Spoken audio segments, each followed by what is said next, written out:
on the Buck situation. So Buck is real personal to me because me and Buck did a lot of things together. I remember Buck used to come up to Murder Rich Studio and he would play music for me. And I used to tell him, give me advice, put that out.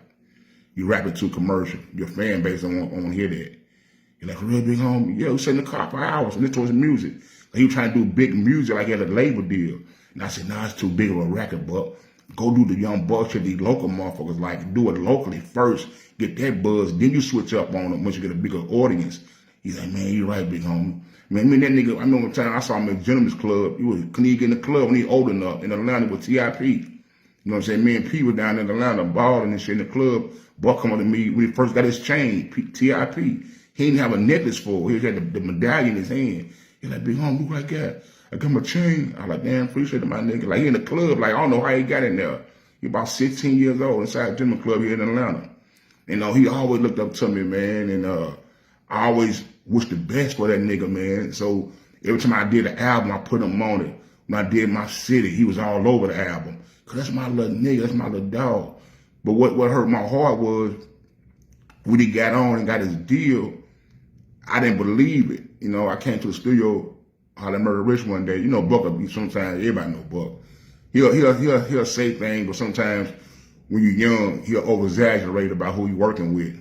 And sometimes he probably telling the truth, but me, I be like, man, for real, okay, I believe him, but no, you name all these rappers he be rapping with. So, like, yeah, man, 50 Cent. He wasn't big then. Like, yeah, man, 50 Cent, go sing for me, man. I'm gonna go up here and do these songs, Pete. And woo-de-woo-de-woo. I said, for real? I said, that's real, man, do your thing then. So the next day I came to the studio, I ain't see Buck. I said, Murder, what Buck at? He said, man, Buck gone. I flew him out this morning. I said, for real? So that nigga really was for real this time, wasn't he? He said, I know he for real. He know them be legit. All them niggas he be talking about, he know them for real. I'm like, damn, that's crazy. So he flew out. So I never saw Buck again. So in my heart, that's still my little nigga. He came up in my studio session. It was one of my sessions he came through. That's how he got with Cash Money. Rambo called me and said, hey, man, Baby in town. He need a studio. I hooked him up with Sunday Street Flavor with them. That's how they did that album, 400 Degrees, because of me. That's why Kevin Grisham got them plaques on the wall. The 400 Degrees album with Juvenile. They was right there doing the album in the studio I was recording in. I told Rambo, bring them on through. And Baby them came there and did this song. I got the lyrics to I got the lyrics to back that thing up like Wayne, like Big and Pop, like fucking Suge, Baby and BG. I got that. Because when they left the studio that day, our rap pads got mixed up. And I looked, I said, this ain't mine. It was they shit. Probably worth some money right now. But long story short, they did that and all that shit in there. And I remember telling Sonny, man, play that back when they left. I like, play that song back there, He's like, man, you like this shit? I made him play 1,000 times. I told him I said, it's a hit. That's you and that Big Body Beans song. He started laughing like, man, P, you crazy. I said, man, it's a hit. And so Buck came to that session and him and Lil Jimmy and them, he freestyled for Baby. And nigga, he got on the bus and left. He ain't even come back. Like, that nigga was gone. Like, and so I seen him later on with Juvie, but he was still my nigga. But long story short, he went with 50 Cent, he blew up. So I ain't see him no more. And so he blew up, and I saw him on 106 in Park. Man, that shit put chills on my arms, man. I was like, wow, I feel like I make it. I feel like I made it to my little brother. He said, my little brother, I said, that nigga made it farther than I made it. I ain't even on the couch for free in AJ. This nigga on the couch for free in AJ. Man, I was watching this nigga feel like I made it. Nigga, I'm talking about I was happy. And so when he came back home, he came to my hood, the West Side, Billy's Barbershop. And I remember a lot of people being up there with a few cars, the police up there. West Side. People know where I'm from, born and raised, everybody know me. I ain't never had a problem out there, motherfucker. And so I walked up there to the barbershop and I saw Buck. I saw these people around him and shit. And I see my little nigga, my little brother. So when I fucks with him, I'm like, what you doing, nigga? He like, what up? Like, no, he said, what up? Had a funny attitude, like, what up? And I'm like, what you doing, nigga? And then the nigga looked at me, and I said, the police, I said, let me crack a joke or something, so, warm the feeling up. Nigga seemed a little tight.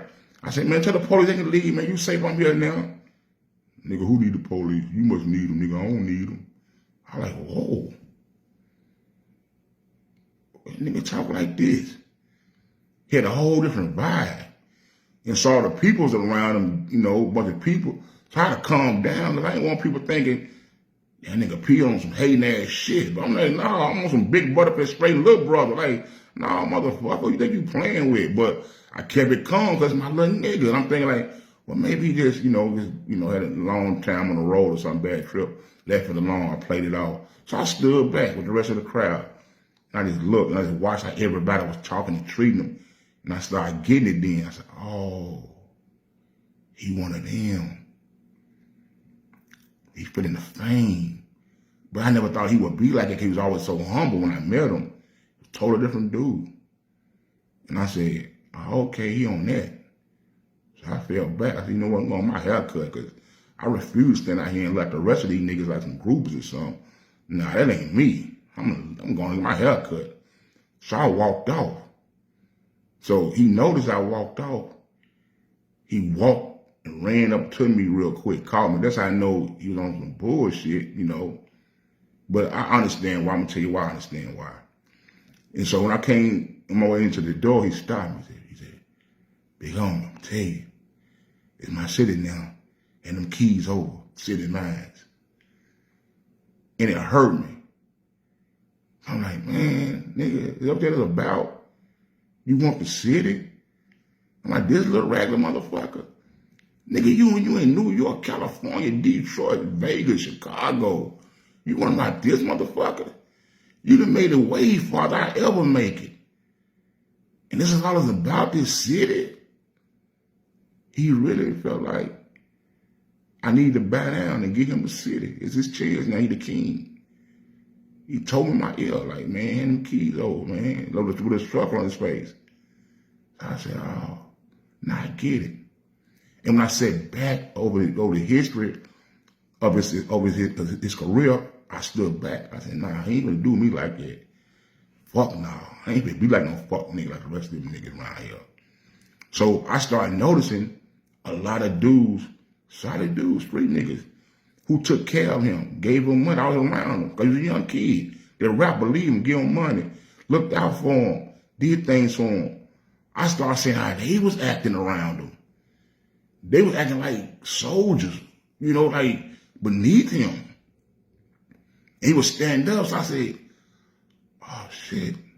And I don't knock Buck. See, Buck one of them dudes, and notice the hard spit in my nigga, you know, but there's a lot of y'all got this. There's some niggas that sitting down. Once they make it, they got a list. Some of y'all niggas might come up dead. They gonna kill some niggas some more shit. They gonna have some niggas put some money on niggas' heads. They better like a motherfucker. Bitch trying to make it in rap. Niggas ain't respecting them, ain't acknowledging them, but when they get on, somebody gonna be in some trouble. And I know a couple of niggas like that. They're waiting for opportunity to get a chance to do what Buck did. They gonna be worse than Buck. But I knew what Buck did. He had a lot of bitter been inside how people probably treating him, you know, dudes getting the money, you know, probably find niggas shitting on him. He got a chance to shit back on niggas. But what he understand was I wasn't one of the ones who shitted on him.